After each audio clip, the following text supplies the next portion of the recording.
Здравствуйте, ребята! Сегодня мы с вами будем рисовать костер в лесу. Для этого нам понадобится бумага, лучше плотная, краски, кисти, вода, салфетки и можно попросить у мамы губку.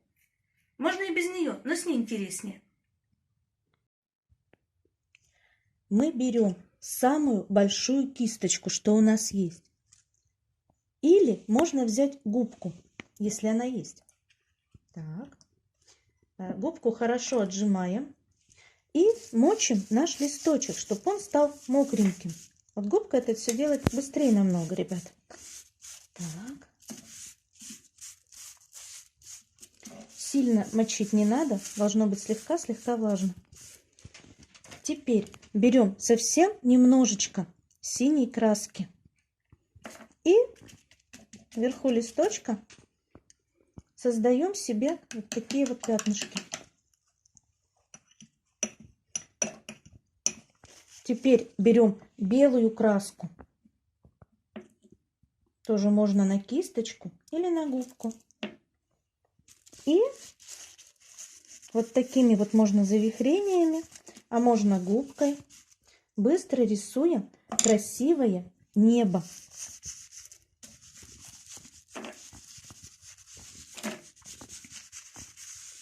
Так. Теперь берем коричневую краску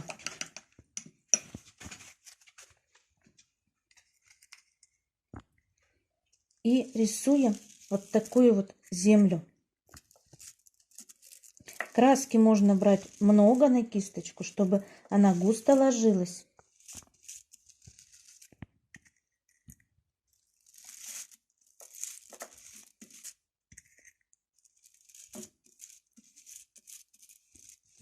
Теперь мы с вами нарисуем елочки.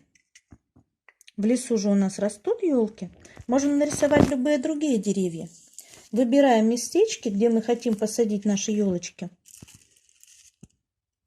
И рисуем стволы. Серединку лучше оставить, потому что здесь у нас будет с вами гореть костер. Деревья могут быть разного размера, разной высоты. Так. Теперь, ребята, лучше всего, если у нас с вами будет кисточка как клеевая, с густой щетиной, с твердой. Но если такой нет, можно взять обычную кисточку.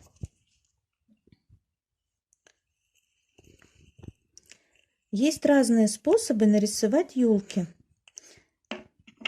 Лучше взять темно-зеленую краску. Так, можно скомбинировать две краски на одной кисточке. И начинаем, можно снизу, вот таким вот зигзагом, поворачивая кисточку, формировать верхушку. Если краски мало, ее лучше добавить.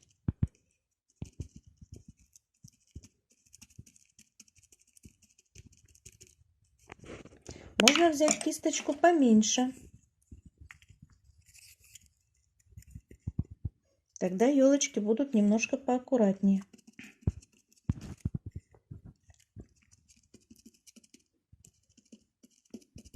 Каждый тычок, видите, как будто бы отдельная веточка.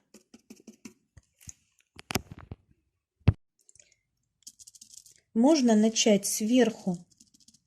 Будет то же самое. Не забывайте, ребята, что у нашей елочки верхушка должна быть остренькая, а низ пушистенький.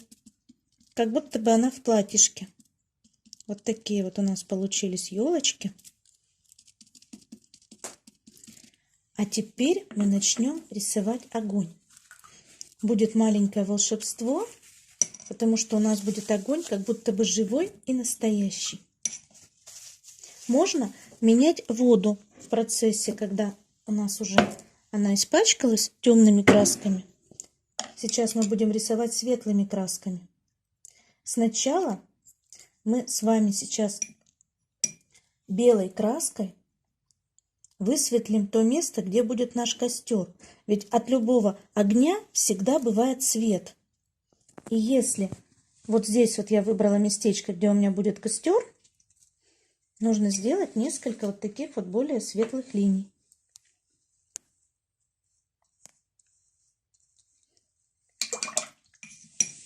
Так.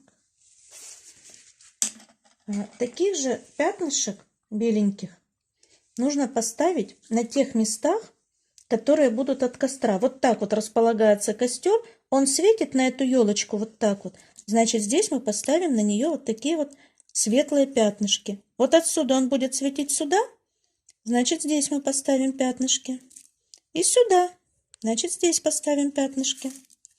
А теперь он будет светить сюда и вот сюда. Так. На стволы огонь тоже светит. Так.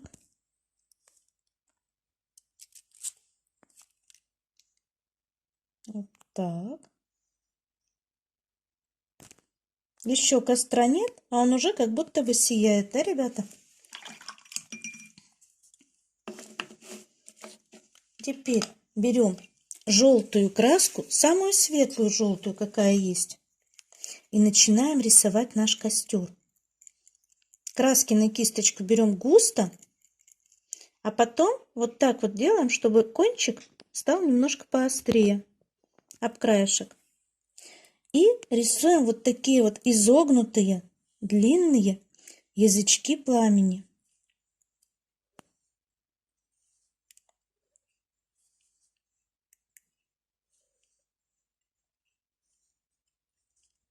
Так.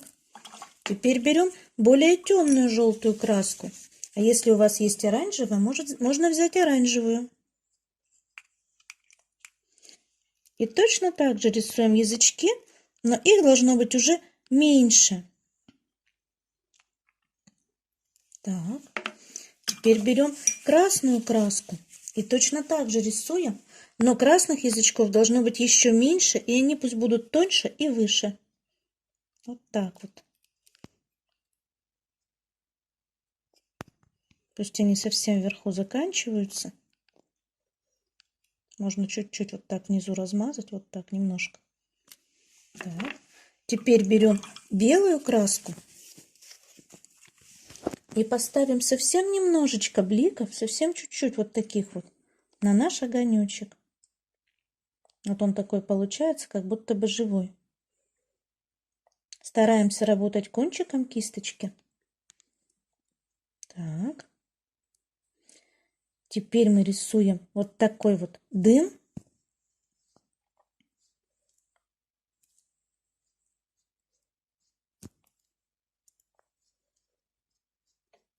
Который поднимается все выше и выше. А теперь мы с вами, ребята, можем нарисовать дрова. Ведь наш костер должен на чем-то гореть. Берем коричневую краску и рисуем ей вот такие вот полежки. От костра, от серединочки, вот в разных местах у нас будут поленья дров. Чтобы эти дрова стали похожи на настоящие, мы с вами снова возьмем белую краску и сделаем вот такие вот блики. Немножко белой краски кладем туда, где падает свет от костра. Вот он так вот светится. И вот сюда вот мы белую краску кладем. Так. И чтобы уж совсем были дровишки наши как настоящие, мы возьмем черную краску. И под дровами нарисуем тень. Ведь там, куда не падает свет, всегда есть тень. Лучше класть немного. Вот черной краской, ребята, не переборщите. Лучше ее меньше, чем больше. Так. И нашим елочкам мы с вами тоже нарисуем тень. На обратной стороне ствола. И немножко вот так вот отбрасывает елочка тень. Снова вот так же. И отбрасывает тень. В сторону от источника света можно внимательно посмотреть на ваши лампочки дома. Как ведут себя предметы, когда на них падает свет. Так. Если вы захотите нарисовать травку, на ней точно так же можно будет нарисовать блики и тень. Тогда она будет как будто бы настоящая, живая. А сейчас мы сделаем самое главное. Чтобы наш костер был совсем-совсем живой, мы возьмем вот такую вот кисточку, лучше жесткую. Или, как вы помните, можно взять зубную щетку. Возьмем желтой краски и сделаем совсем немножечко вот такие вот брызги, искорки. От костра всегда летят искры. Можно взять чуть-чуть капельку красненьких искорок еще, чтобы вот такие вот искорки летели красиво от костра. И поэтому не забывайте, ребята, всегда, что если вы хотите огонь, то нужно договариваться со взрослыми. Потому что искорки, летящие от костра, красивые, но опасные. Нужно, чтобы они не попали на деревья. Так, наш красивый рисунок готов. Мы можем показать наш рисунок взрослым и пойти отмывать пальчики. До новых встреч, друзья!